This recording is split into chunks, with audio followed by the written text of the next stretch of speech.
Good morning, guys. As promised, here is the new install of a, let's see, 5.8 kilowatt grid system with the Chevy Lithium, the high voltage 16 cells Gen 2 Chevy Lithium battery. Here is the inverter and charge controller. If you've seen my previous video, I chose to go with the MPP Solar inverter and charge controller. This is the 5048 MG version, and it's a high PV input version, featuring battery-less function, but I would be using battery. This inverter, I think it's rated about 5,000 watts and about 4,800 watts solar input. So from the previous video, you've seen that I show you the array on the top, so I won't show you the solar on the top. So basically I have 20 panels of the rec panel, which is the REC 290 watts panels, which is the TP2, which is have the split in half for the panels. Here is the conduit that's run from the roof down for the solar. Goes into this, I think it's a square D disconnect box, and basically I run it in two array, split in half, so 20 panels, so 10 array, 10 panels all in series for one array, and then the second array 10 panels all in series as well. Each array go into one of the charge controllers. From here, if you look at this, this is the output. So this is what that sub panel you see on the inside. The sub panels comes out and it goes into this junction box. The reason why I have this junction box is because you see this old conduit for my water heater that go into my garage.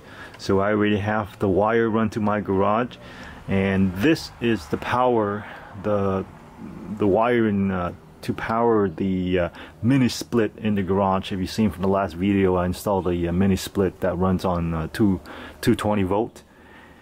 This goes into the garage, and then on this side, this conduit would simply goes onto the disconnect for the air conditioners here. So what I did was I took that and I spliced that wire. I took it and then ran backwards to make that go into as my grid's inputs for the MPP, right?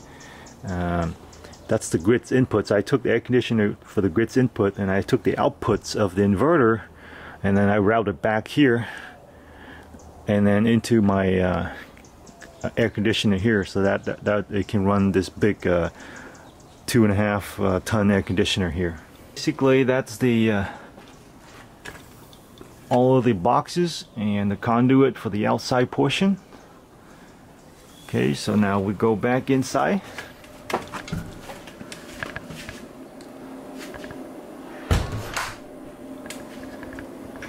So the two inverter are in parallel mode, and I try to keep it as clean as possible, as compact as possible, because as you see this wall, I don't have that much of width and space, that much of width to work with, and there's a lot to be, a lot of wiring. As you see, the MPP required a lot of wire, especially in parallel mode, so I try to keep it as nice and clean as I could. I even spent a little bit of time on SketchUp, which is a 3D model, and I have to sketch everything up there first, just so that I can maximize my space and try to fit in as many stuff as possible. So as you see down here, this is the E-Panel from Midnite Solar, and it's not supposed to be laying on its side like that. It's supposed to be standing upright like this, and then all of this button will be on the side because this is a door, and I couldn't get a hold of just the regular E-panels. And the reason why you see all these holes on these doors, because this E-panel was designed to work with a Magnum inverter. The way how that works is the Magnum inverter will go, this will mount upright, and then the Magnum inverter actually get attached to the door, and all the wire go through this hole, so that if you want to work on it, you just simply open this door and then work on your stuff. So that's what it was designed for. It's a really neat, cool design. But for me, it just makes sense to have this box on the side. So I'll show you guys, I'll take the cover off and show you guys on the inside, but there's a lot of wirings in here. So I make the mistake of you know, making everything too tight, and trying to get everything as tight and as neat as possible, but that didn't go right because all this parallel connection. So I learned that lesson. So I end up having to drop everything and then adding in a second gutter here. Initially my design only have one gutters, but that is just way too crazy to fit a bunch of 8 gauge and then, you know, battery 2 gauge battery cable and all that stuff. So I'm just using whatever's left from, you know, from scrap from my Chevy Volt cable. So, you know, they come with this big 2 gauge, and there are 2 of them for the negative, and then one of the big I believe they are 1 gauge cable for the battery. So I just reuse all of the scrap stuff. So let's go from the beginning. So as you see, the solar comes in, right? It goes into this Midnite baby kind of disconnect box, and again I had to put this on the side. I mean, horizontally, you know, the cutout for it, the knockout for it goes to the sides of this gutter, so it just worked better that way. So here I have I have 2 300 volts breaker. They're 10 amps, rated 10 amps each, and each of them is for each of the array. So the solar comes in here, go through this disconnect, go down, go straight into the inverter or the inverter charge controllers. And again, I'm not finished with this system yet, but I was just so excited to show you guys because you know, I try to make it as nice, as clean, as neat as possible. Or, you know, try to. So I'm still not finished, so please you know, excuse my unfinished project, but I was just so excited to show you guys. So basically this is just the what they call an E-panels. So you see, this door was meant to go this way and then open up this way, but it's gonna have to work for me on the side like that. Now, the reason why I want to show you guys this video is I'm looking for ideas to see if anybody can help me out. So I'm looking to use these holes to my benefit. So I was thinking to add a few meters here, like a power meters and you know, the usage. And then I'm trying to look for a round power display, something that can display a battery voltage, you know. Most of the one that I found, the round one, are for the car, and they're like 12 or 24 volts max. I need one that would do 60 to 65 volts. So, and a round looking dial so that I can put in here and make a special faceplate, and I put the dial in here, maybe a couple more meters over here. The reason being is that I realized that the MPP inverter are pretty bad at showing what it's doing. Like, the biggest problem I found, it doesn't give you the solar production per day. Like, I mean, so far I liked it and everything. It's a great inverter. It worked really well, but you know, it doesn't give you the production per, you know, solar production daily. I don't understand why. I totally don't understand why. Even if you keep the watch power software or your laptop running all day, it still doesn't really give you an accurate, especially 2 units in parallels. It just has no idea, you know, what the solar production is. So anyway, that is all of the E-panel stuff, and here is the battery box. So kind of the same like the other house, I went with a flammable cabinet. So I picked another one up from Craigslist, pretty cheap, $130, but this one is not brand new like the other one, so this one is very used. And the outside looked pretty rough, but the inside's all right. But you know, 130 bucks, not too bad. So there is the Chevy Volt Gen 2 16 cells. So each one of them is 3.1 kilowatt hours. So I have 8 there, so that gave me roughly almost 25 kilowatts rated. But they are 16 cells, and the maximum that those charge controller will charge to is 64 volts. So if you 64 volts, you divide it by 16 will only give you about 4 volt max. These batteries are really, you should really charge it to about 4.1, which is 90%. So right now I'm really only getting about 80 to 85%, and I only use it down to 20%, which means that I could only realistically use about 60% out of these batteries. I know that a lot of people would have just skipped one cell and modified the battery so they can make it like a 15 cells, something like that. That would have worked a lot better, but I'm not going to do that. I don't like to modify battery, so I'm just going to leave it like that.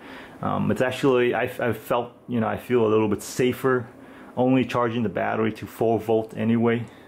That's like 85%, so it's a little bit safer that way. You know, you don't push the battery as hard, and hopefully they'll last real long. So I get probably about 15 or 16 kilowatt of usable energy. So it's more than enough to, you know, to run the air conditioner 3 hours a night.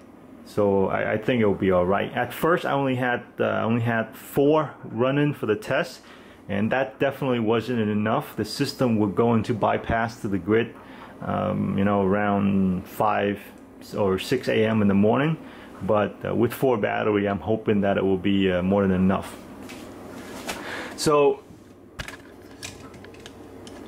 here is the main battery cable, which is a 2-aught going to the inverter.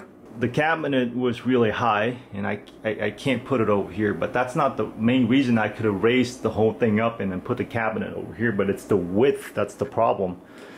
The width of the cabinet was actually like 6 inches over to the door, so there's no way it could have fit on this side. So I have to fit it over here, but I didn't want to put it over here. It's because of the window, and then because if I put it here, then it's going to be right next to the sub panels, and there's no way that I can work on anything that's in here, and it's going to make it tight and stuff.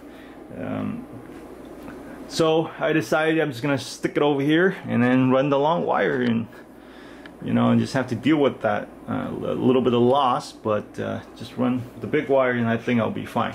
So I got the gutter over there, goes down, goes over, and this is just the extra stuff. I haven't cleaned that out yet. So here we go. It goes in, goes into this bus bar. So here's the negative side, here's the positive side, and I try to reuse all of the cable that came from my salvage battery stuff, and they're all like, you know, 2 gauge quality copper cable, so it's all good. Goes down here, so I have the top bank. So basically I have the top bank all in parallels. Well, same thing with the bottom bank, they're all in parallels, but then the 2 bank get parallels together at the bus bar. So as you see here, the negative side is on the back, so simply run a cable from here to here, and then this cable runs down and goes to here, and then this cable runs down. I just kind of tucked it high in the back, and it just goes in and then go back to the next one. So all the negative and the back are tied together, and then the positive is in the front, and again just a bus bar going across. This fuse came out of the car. It came out of the main controller units of the battery. So I just reused them. They are 40 amps quick fuse, and I just figure a way how to attach it like that. So each battery going to this bus bar are fused at 40 amps. And then same thing for the bottom one. So the negative one here, see the negative cables go down, goes into the negative bus bar, and then the positive, so right here, goes over, goes to the positive bus bar. And the bottom one, same thing. I did have to drill a hole here and then use the grommets and then put the wires up, because when the door closes, it closes right against this thing.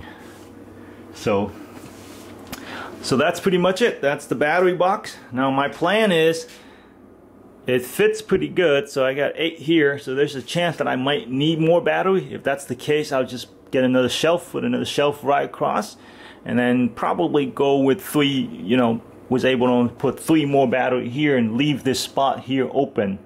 I've learned that lesson is you have to just sacrifice a little bit and have some space for your wiring and stuff. That's the lesson that I learned.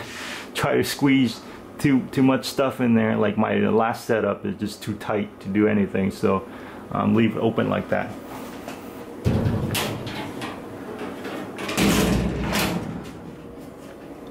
So there you go. That's kind of the overview of the unfinished system.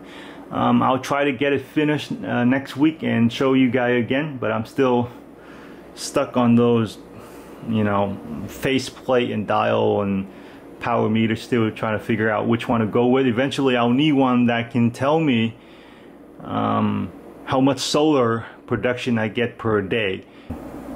And as you see, there is a blank space right here, and it's kind of long and it's narrow, and you guys can take a guess, see what I have planning for that spot. And once it's arrived, I will install it and I will make a update video. The system has been running for about 2 weeks now, and with the 20 panels I was able to run my 2.5 ton air conditioner probably about 6 hours a day, maybe 6 to 7 hours a day total. And the mini split is basically running 10 to 11 hours straight every day, and it's all coming from solar. So it's pretty impressive. That's why I said I was very excited to show you guys, and I hope you liked it. I still have to label everything. I know I gotta label all of the switches and all that stuff, and then try to make everything nice and neat again. But yeah, the other thing is, you know, I was a little bit worried that everything was so close to each other. I know the MPP recommend at least 20 centimeters of space all around the inverter, but I think it's gonna be fine. I'm hoping that it's gonna be fine, or maybe I have to add some more fan. And again, thanks for watching, and if you like my channels, please subscribe and give me a thumbs up.